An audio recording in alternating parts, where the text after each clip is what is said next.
Hi everybody, Eric here. I am standing in front of our main distribution center here in Tustin/Santa Ana. And we've had this building for a few years now. We were really very lucky to find it. And we had been wanting to do something like this for a while. So we thought it might be kind of interesting to give you a behind the scenes look, show you a little bit about what happens once you donate something and how those things end up in the store. So I'm going to give you a little peek behind the scenes real quick at our main distribution center. So let's go, come on.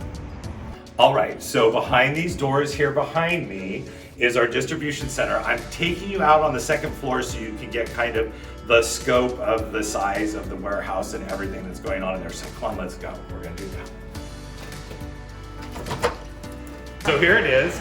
I'm gonna talk a little bit loud because it is a warehouse and we are open and for business and everything's going on, so it might be a little bit noisy. I apologize for that. But I'm gonna give you a second just to kind of take it all in.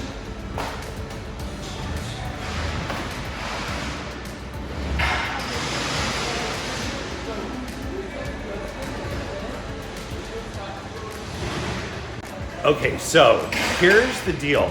So basically, when you bring your clothes to our store locations or to one of our donation centers, like at the church parking lot or at the bank parking lot, those items are collected and separated, kind of what we call like a really kind of soft sort, right? So basically shoes go together, clothes go together, anything that's beyond that, toys or games or whatever, those go together. Now you can see those big cardboard boxes behind us. Those are actually called Gaylords. That is a real thing. I looked it up when I started working here because I was like, what? And it's the same thing that like your pumpkins come in at Halloween time. So when you're going to the market and you see those big cardboard boxes, you'll notice on these boxes as well, a lot of the sides will say like vegetables or, you know, Monsanto Farms or whatever, because really that's what they use to move vegetables around. But they work the best for us because they're, you know, lightweight, they're easy to store, they break down flat, but they're also recyclable. And, you know, being sustainable is one of the most important things for us. About 97% of the stuff that we get donated to us, we divert that away from a landfill, either through selling it in our stores or selling it on our auction sites, selling it at our marketplace, or recycling it.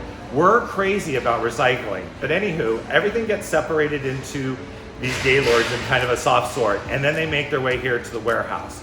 At the warehouse, they go a little bit deeper with the sort, so then they open up all the bags, they make sure that like, if, you know, maybe there's a frying pan in with some shoes, or there's a game in with some clothes, they, you know, separate all those things out, and everything gets separated by what it is. So all the clothes get separated out, all the wares get separated out, all the bin, which is what we call handbags, get separated out. And then it gets processed to go out to the stores so that when the stores receive it, they can just say, okay, this whole Gaylord is clothing or this whole Gaylord is wares. And so one of the things that we do here is that we weren't able to do in the past is, if you think about it, what do you think gets donated during the summertime, right? Winter coats, long sleeves, sweaters, things like that.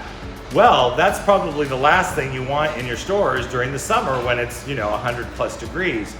What we were never able to do before was hold items and put them back into the stores when they were really needed. What's happened with this warehouse now is that we can hold those items. And if you look back over my shoulder here, you can see kind of those bars. It's like almost like green tape on them. That's where we hold items. And I will show you that a little bit closer. But so what's nice is that we can make sure that the product that's in the stores is actually the product that people want. So all of the items, all the clothing items get sorted. It gets looked at here. If you look over on my right side here, you're gonna see our sorting area, those kind of blue, almost like log ride looking, I call them flumes. What happens is that there's a team at the bottom of each one of those. They're going through the clothes. They're looking to see if they're stained, if they're ripped, if they're missing buttons. We pull those off to the side and those things get baled, and I'll show you that in a little bit. But anything else gets hung up and then pushed on over to the sorting area where it gets hung up by what it is. So we separate everything by short sleeve shirts, t-shirts, dresses, kids dresses, women's long sleeve dresses, work pants, casual jeans, all of these things, they're all what we call categories in our clothing area that we keep separated. And so then what happens every morning is that the teams downstairs, they get a list and they say, okay, let's just say Brea, right? So Brea needs 9 pairs of jeans. So they pull those 9 pairs of jeans, they fold them up, put them in what we call either a Gaylord, like I said, or cage, which we'll show you those as well. They're pretty self-explanatory. But then that stuff gets packed up, gets put on the line for the store, and it makes its way out to the store. So it's almost like a complete kind of cycle thing. So things are constantly coming in and constantly going out. And so that's how we're able to keep our stores refreshed as much as possible with new merchandise, and also be taking stuff out of the stores, because as you know, our clothing's on like a color rotation, right, based on when it comes in. So when that color gets pulled, those clothes have to come out of the store and they go to marketplace, and like our secondary clothing by the pound and all that kind of stuff. So we can try to, again, keep things from going into a landfill or having to be thrown away, because we hate to throw stuff away. So let's go down to the main floor. You can kind of get a bird's eye view from up here. We're gonna get a little bit of a closer view downstairs. So come on, let's go. Okay, so we're down on the warehouse floor. We're gonna have to be careful because, like I said, it's a working warehouse. And so, there's forklifts and there's pallet jacks and things are moving and are grooving. But I did want to show you kind of like the size of these boxes. You can see I'm about 6'1", so these boxes go up quite a bit above my head. And you can see here, this one, Dole, we've got lettuce and green cabbage and red cabbage. I think this one behind me is Vanguard Farms. So these are usually used to move vegetables, but we use them to move product around. So let's go look at the flume system this way. Okay, so as I was walking, I just wanted to let you know, these are what we call cages, and for obvious reasons, because they look like a cage.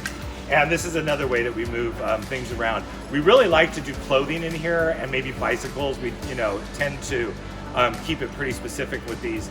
But one of the things I wanted to point out, I don't know if you've ever been to a Rare store, but when we did the design for the Rare store, we really kind of wanted to incorporate some of the really basic items that we use into the design of the store. So if you, when you're at the cash wrap, you'll notice that the cash wrap is kind of this grid blue pattern with clothing stuck in there. And then also some of the tables, if you look through the glass on the tabletop, it has this blue gridding underneath it, which again, is just kind of a fun call out that we tried to be kind of clever with our design at Rare. So let's keep going. Okay, so here we are at the flumes. I've asked the team to stop for just a quick minute so we can film this, but I wanted to show you. So the clothes, here they are, all in the cages coming in. So they're gonna go through and check these for quality, make sure that they're okay. If they're okay, they're gonna get hung and put on a rolling rack, and we'll go look at that section next. But if they're not, they're gonna go on this ramp, and the ramp goes up, and then it goes over, and those things get baled. So actually, let me show you the baled stuff first, then we'll go over and show you all the stuff hung up. Let's go. So here we are at the baler. So you saw going up that ramp, right? Well, it comes down, it falls down into the baler, and then it ends up like this. You can see here in these giant bales. It's actually moving right now, you can see. So what happens is the machine constantly weighs it, and then once it hits 1 ton, it automatically wraps it. I'm telling you, American ingenuity, this machine, like nobody has to be here to do this. It does it all automatically. It's like so bananas. But then what's nice is that these clothing that wasn't really up to snuff for us to put in the stores, now we can sell this on another secondary market to people who do like rag bags, or there's new technology that's coming out where they're able to break clothing down and turn it back into fabric. So there's a lot of different ways that we can keep this stuff from ending up in a landfill. So again, 97% of what we take in donations, we really divert away from the landfill, which we're super proud of that number. That's really high for the amount of things, as you can see from this warehouse, that we get to keep out of the trash. So let's go check out that hanging space where we can pull for the stores for what they need. Come on, let's go. Okay, so here we are. This is what we call our garment on hanger system. And so every aisle in this area represents a different category that we have in the store. So again, jeans, long sleeve, dress shirts, long sleeve t-shirts. This is where we can separate all that stuff out. So you can see this is where that happens. So all of the stuff as it gets hung up makes its way over this way. And then from here, it gets hung up. And then once they get their list of what the stores need, they come over, they pull the amount that the store needs, off it goes into a cage or a Gaylord, and then out to our transportation area, which we will visit next. So let's head over there. Okay, so here we are in what we would call the staging area, and you can see behind me these signs hanging up. They have all of our different store names on it. There's Raymond, Rare Boutique, Westminster, Placentia, Orange, Brea, HB Boutique, Tustin Boutique. So all of these areas, they have their own line, and all of that stuff, once it's packed up, gets put on these lines, loaded into a truck, and then off it goes to the store for being put out onto the floor. So let's go check out the trucks. I want to show you a couple of those really quick before we say goodbye. So let's go check that out. All right, so we're almost done. I just wanted to bring you outside really quick and show you. This is a truck that we're, one of our trucks from our fleet. This one is a Tyranny truck. You probably have seen them on the road. We have our Goodwill trucks. We always trying to kind of call out the different programs that we have. One of the trucks is starting, so it's getting really loud, or they're actually loading it, so it's kind of loud. I apologize for that. But I did just want to show you and ask you to keep your eyes peeled for these trucks. We like to use them as a way to kind of get the message out to folks about what it is that we do. And we're gonna just go back to the lobby, and I'm gonna close out the tour, give you a couple more bits of information, and then I'll send you guys on your way. Let's head over to the lobby. Okay, so I'm back out front. I'm having a little sit down, and I just kind of wanted to share a few things with you to kind of wrap up this tour. One, I wanted to thank you for taking the time to watch the video.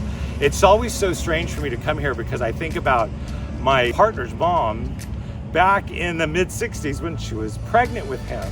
She was born with cerebral palsy, and she already had a daughter at this time when she was pregnant with my partner, and she could not find a job anywhere. And she was trying to kind of get her life in order, and the only place that she could find a job was at Orange County Goodwill. So it's this really kind of strange circle that I am here now helping to spread the mission of Goodwill and to work with Goodwill in getting people with barriers to employment jobs. So it is a thing that is near and dear to my heart. I did want to share with you that, on average, 92 to 95 cents, it changes year to year from what we sell. So when you spend $1 in our stores, 92 to 95 cents of that dollar goes directly to the programs that are in place to help people with barriers to employment find jobs and gain independence. Now, that's a great number. We're super proud of that, but there is still a gap. We still do not have enough in order to help everybody in the county. So we are always turning to the community for philanthropy. We also partner with private businesses. We're always looking for businesses in the community that would be interested in hiring our people. And I also wanted to invite you to check out our website. If you would like to take the virtual tour, we also have a tour right now that you can take that you can kind of get a little bit more of the mission. You can meet some of the people that have been impacted by working with Goodwill or being part of one of our programs. So you can visit our website at ocgoodwill.org in order to find out a little bit more about the tour and maybe sign up for one. And then once we get through this crazy time and we're actually able to get together again, I would recommend that you definitely reach out to have a tour here in person.